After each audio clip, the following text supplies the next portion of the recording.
Hizo navegar, su nombre era la tetera del mar. El viento sopló y su proa hundió, remar, chicos, a remar.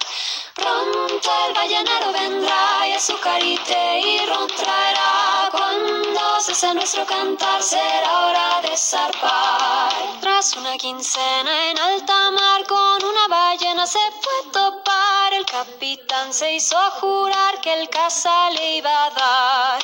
Pronto el ballenero vendrá y azucarite y ron traerá. Cuando cese nuestro cantar será hora de zarpar.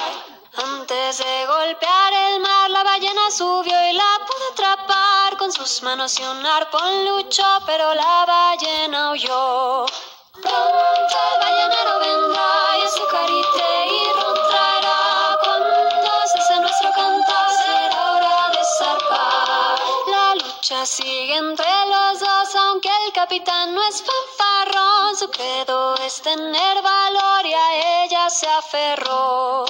Pronto el ballenero vendrá y azucarite y ron traerá. Cuando cese nuestro cantar será hora de zarpar. 40 días pasan ya y la justa no hace más que aumentar. 9 barcos en el más allá y ella no parará.